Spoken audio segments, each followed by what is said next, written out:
Hello and welcome back. So we're still working on the MN40 and this is where I'm at so far. Well, I've got the majority of the body painted and weathered how I like it, and I've got a few more things to do to it, the panel lines and lighting and whatnot. But today we're going to work on, we've got oil shocks and metal drive shafts. And we're going to waterproof the electronics and add weight to the tires. And then also, I'm going to screen in these windows. And in order to do that, I bought this screen material. I think it's actually meant for like crocheting. I got it at a local hobby store. I believe the Hobby Lobby. And I'm just going to cut out strips of it and go around those back windows and glue them in from the inside. I'll make sure I get some video of doing that as well. I've got a good bit of the interior done. Be plenty good for this model. So let me get the body off the rotating stand and we'll start just getting in on working on some of this stuff.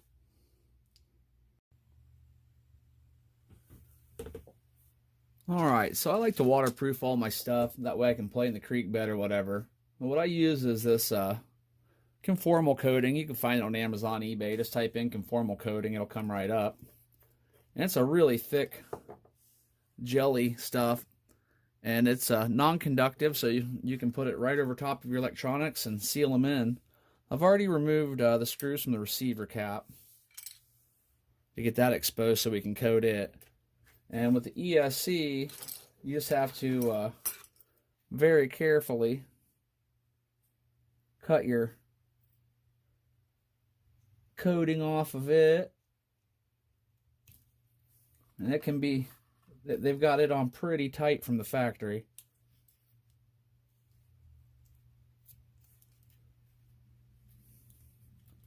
And after you've removed all of this coating, after you conformal coat it, you're going to want to recover it back up with something, so you can either use another piece of heat shrink or wrap it in tape. I've used both methods and haven't had a problem out of either one. There we go, got that exposed. Yeah, either heat shrink or tape, either one will work just fine. We'll do the receiver first. Now this helps if you have something to hang it up by afterwards and let it dry. I normally give it all 2 coatings, but you just slather it on there pretty thick. I want to make sure you seal it up really good. Now when you're doing this, on a receiver especially, you're going to want to make sure you do not coat your pins, because if you do that, this is non-conductive. They will not work. You'll have to get in there with a little piece of sandpaper and sand it back off in that area. I've made the mistake of hitting it on accident before. Well, you can see that stuff really coats on there thick. Do the other side. And I do this in almost all my RC trucks or little bashers, anything that I think I'm going to accidentally get wet or unpurposely get wet. I think what's really nice about, the new RCs is the fact that you have the option to drive them in the water, and I have a lot of fun driving in the water myself. I know this safari truck's going to be going through it. Well, there we go. After a good coat, you just hang it up and let it dry. It doesn't take very long. It actually dries fairly quick. Then I'll move on to the ESC. I'll do that off camera. While we have our electronics drying, let's go ahead and move on to weighting the wheels. So I've taken the plumbing solder. That's this thick stuff here. It's got some weight to it. So you just cut yourself 4 equal lengths. And what I do to get them started normally is I'll peel just a little piece of tape back. I can get the tape peeled back. Here we go. And I'll take my cutters and just cut off a little tab of that. and I will wrap it like this just to get it started. And that helps hold it in place while you're wrapping. Just push that down and around.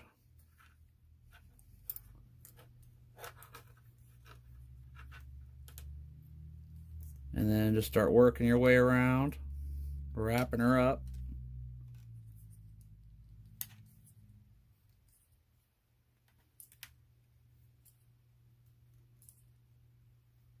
This will add a nice little bit of weight, help keep those wheels planted, and hopefully not tip over quite as easy.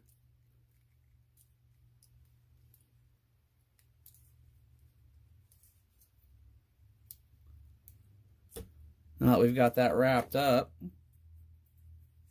let's take a band of tape,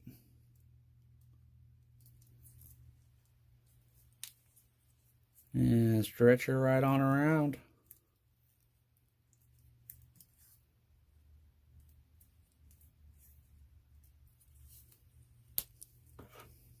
There we go.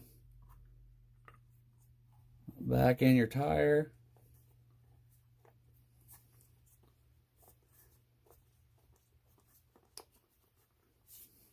And complete. Well, now let's move on to these shocks and hooking up the servo. So when I install my servos on these, I cut just a little bit out right here, and then a little bit out in the bottom part of the tray so I can get a nice mounting spot really tight. And then what I'll do is, if you're like me, you probably have a bunch of these plastic servo horn parts laying around. So I'll put one up against the back of it, drill a couple holes in it, mount it, that way it can't slide back and forth. And then I will take the longer one and put it across to hold it in place. I've already drilled one screw hole in just so we could you could see what I was doing.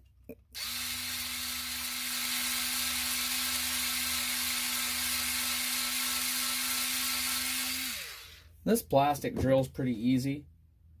That's usually not too hard to mess with.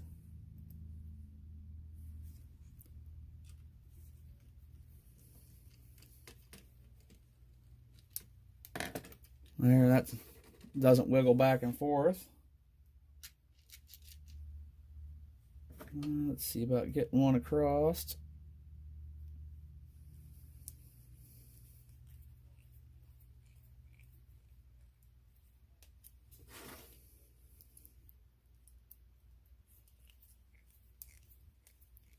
And this works on WPL as well.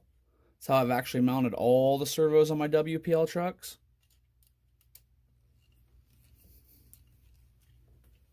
That one started.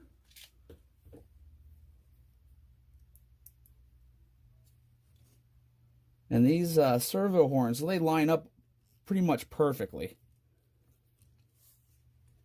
They've already got the holes drilled for you, and they weren't doing anything but taking room up in your spare parts anyway.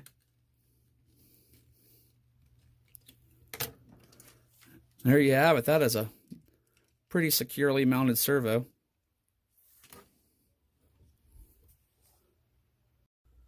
Right, I've got the servo installed and I got it on the tester here.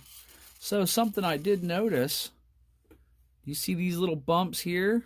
If you take a pair of clippers and cut them off on this side, you see it stops the steering right there. You need a little more steering if you cut them off, and then it tucks in a little bit further. So all you have to do is take a pair of your plastic clippers, flip this over, and these little tabs right here, just pop them right off.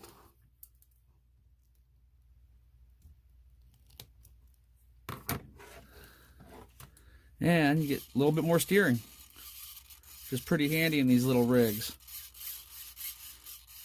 All right, we got that on. We'll move on to the next part. We've made quite a bit of progress, but we're not going to be going with these ESCs. I buy these several at a time, and I got a whole bad batch of them. It drove me crazy. I couldn't figure out what the problem was. I thought I had a problem going on with my gearbox because the way it was intermittently shaking, it was like a gear was grabbing on the inside, and I didn't have reverse. So I plugged another one in out of that lot I bought, and it was the same thing. And then so I decided to go for an ESC I knew that worked. I pulled out of another truck, which is this one here, and it worked no problem. So the electronics are working now. Fire this up. Got steering and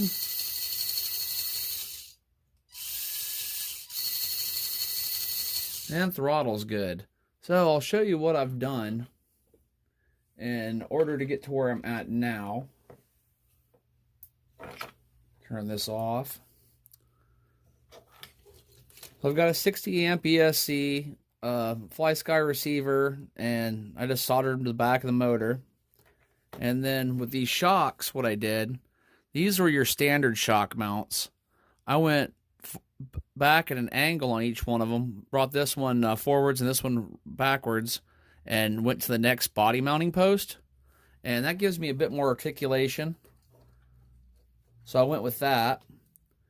And then, in order to do that, you have to cut these down just a little bit so you can get your shock to fit in far enough to where it's not sticking way out and hitting your tire.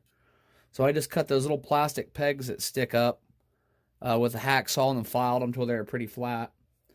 And then I added the steel drive line. And with this, all I did was, the stock ones are just press fitted on there. So I just took a set of side snips and just cut them loose, literally just crimped the plastic until it came off the drive shaft and pulled those off. And the new ones just go on with a set of grub screws. So I will leave links for the drive shafts. I'm not going to leave a link for those ESCs because they turned out to be junk and I don't want to have you guys get anything that's junk. And I'll leave a link for the shocks. And so right now we're at the point where I am going to take this and mount it up in the body, just so we can get a look at what it's going to look like, and that's where we're probably going to stop. So let me get that all bolted together. We'll take a quick look at that, and that'll be probably wrapping up this part. Well, it's back together, and I don't think it came out too bad. So that screen stuff I used, I just hot glued it around, and I really like the looks of that. And I left the back window open so I could still use the bed for whatever. Stuff hanging in out the back or whatnot, but yeah, I still have some detailing to do. I still want to do all the panel lines and some runny rust and all the accessories hanging off the racks and whatnot, and I still have to solder the wires back up. But other than that, it's pretty back to complete. I got a lot more good flex and articulation out of it, and it's not nearly as bouncy. And look, it won't stay up in a wheelie by itself anymore. All the weight's in the front, and that doesn't even have the battery in it yet. So that helped out quite a bit, getting rid of that battery box in the back and putting the weight in the tires. That definitely helped. Then we got the metal drivetrain, and you know the hood still opens and closes just fine. So I just got everything kind of tucked in there for now. I still got to get my wiring all straightened out, but I think this came out pretty daggone good. I'm going to do a few more things to it, and we'll be ready for a field test. So stay tuned for the next video on that. We'll get it out and run it and see how it actually does in the wood conditions. So, thanks a lot for watching. Hope you enjoyed. Have a great day, and I will catch you on the next video.